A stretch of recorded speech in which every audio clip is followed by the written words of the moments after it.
Assalamualaikum Mas dan teman-teman, balik lagi di channel aku Ica Bit. Hari ini aku mau berbagi resep roti gandum yang biasanya aku buat di rumah, dan ini praktis banget bahan-bahannya. Kalian yang pertama butuh 3 cup tepung gandum. Aku di sini pakai merek Taj Mahal yang Bogasari. Ini 1 cup itu sama dengan 140 gram ya. Terus aku juga pakai 1 cup susu hangat atau 250 ml. Kalau nggak ada susu, kalian bisa ganti pakai air hangat biasa. Selanjutnya aku pakai 1 butir telur ayam yang ukuran besar. Ini kalian kocok lepas dulu ya, biar menyatu kuning sama putih telurnya. Terus aku pakai 3 sendok makan unsalted butter, tapi aku di sini pakai margarin yang bisa buat baking. Terus 2 sendok makan chia seed. Nah ini opsional, kalau kalian nggak punya nggak apa-apa, bisa di skip. Aku juga pakai 2 sendok makan wijen.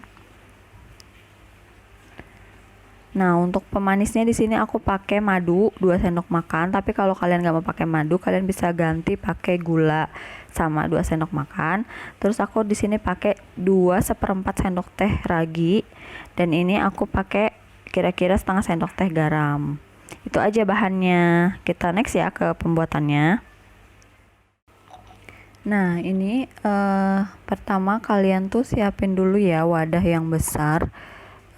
Apapun boleh, mau mangkok mau baskom itu boleh, yang penting bersih. Terus kalian masukin tepung gandumnya. Nah kalian nggak mesti sama pakai tepung gandum merek apa juga boleh, yang penting yang sudah halus ya tepung gandumnya, jadi kalian nggak mesti ngehalusin lagi. Terus kalian masukin raginya semua ya, kalian masukin.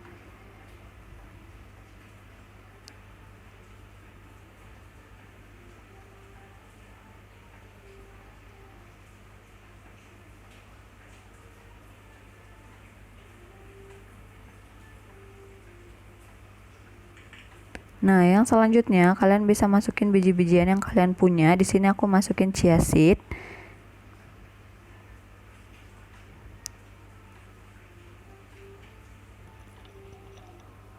Terus aku masukin juga biji wijen. Kita aduk dulu ya sampai merata supaya biji-bijiannya itu tersebar. Jadi semua nanti bisa dapat bagian dari biji-bijiannya itu. Kemudian kalian bisa masukkan madu, atau kalau kalian pakai gula, kalian masukin gulanya.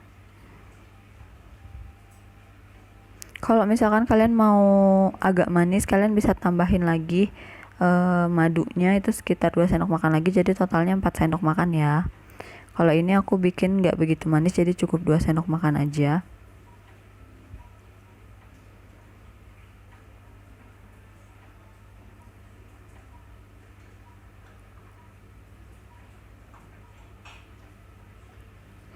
Step selanjutnya kalian bisa masukin telur yang sudah kalian kocok lepas.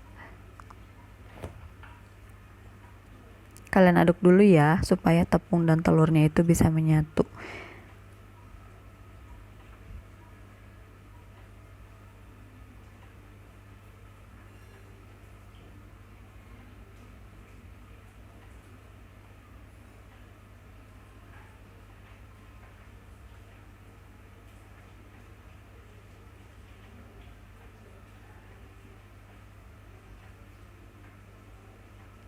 Nah, setelah dirasa cukup menyatu, kalian bisa masukkan susu hangat. Jangan langsung semua kalian masukin ya. Kita masukin step by step.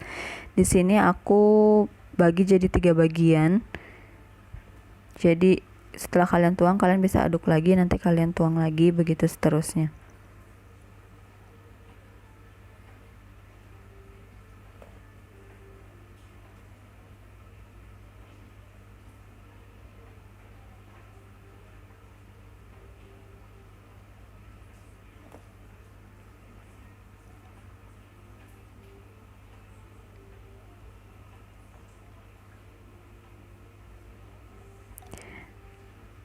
Nah, untuk di resep ini kalian masukkan butter sama garam itu terakhir ya, karena garam itu bisa membuat ragi juga nggak bekerja dengan baik. Jadi setelah kita campurkan semua bahan, baru nanti terakhir kita bisa masukkan butter atau margarin dan juga garam.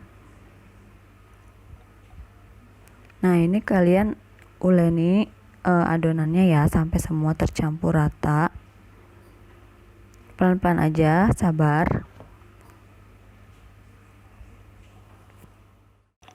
Nah, di sini aku mutusin buat ngulenin adonannya pakai tangan aja. Sebelumnya kalian jangan lupa buat cuci tangan. Karena menurut aku tuh ngulenin pakai tangan lebih gampang sih dibandingkan pakai alat ya, kayak spatula gitu.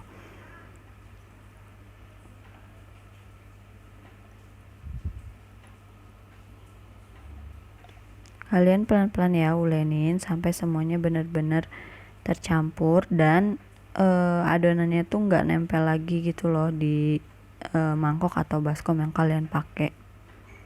Nah, setelah tercampur semua, nanti bentukannya jadi kayak gini. Baru kalian masukkan sisa bahan, butter, sama garam. Ini kita masukin dulu butternya ya.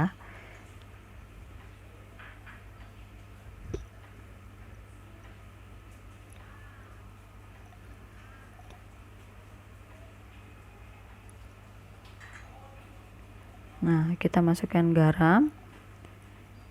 Baru kita lanjut uleni sampai semua bahan tercampur.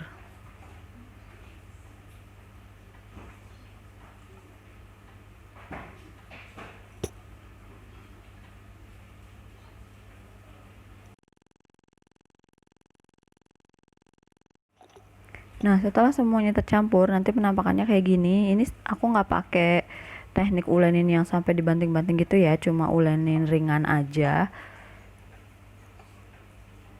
Nah, ini kalau sudah semuanya tercampur nggak akan nempel lagi, bersih. Nanti mangkok yang kalian pakai tuh bakalan bersih. Nah, setelah itu kita bentuk bulat. Nah, ini kita bentuk bulat ya. Kemudian kalian bisa diamkan selama 1 jam. Kalian bisa tutup pakai kain yang lembab atau di sini aku pakai plastik wrap. Nah, ini fungsinya didiamin ini supaya adonan ini bisa proofing atau mengembang gitu. Nah, kalau misalkan adonannya mengembang berarti adonan kita itu berhasil dan raginya bagus ya.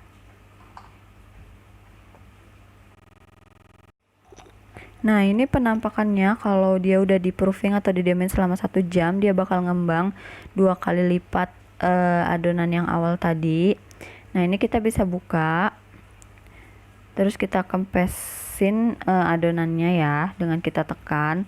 Terus kita ulenin sebentar aja. Nah, ini aku lagi cek ini dia udah elastis apa belum. Nah, ini kita ulenin lagi sebentar aja, nggak usah lama-lama.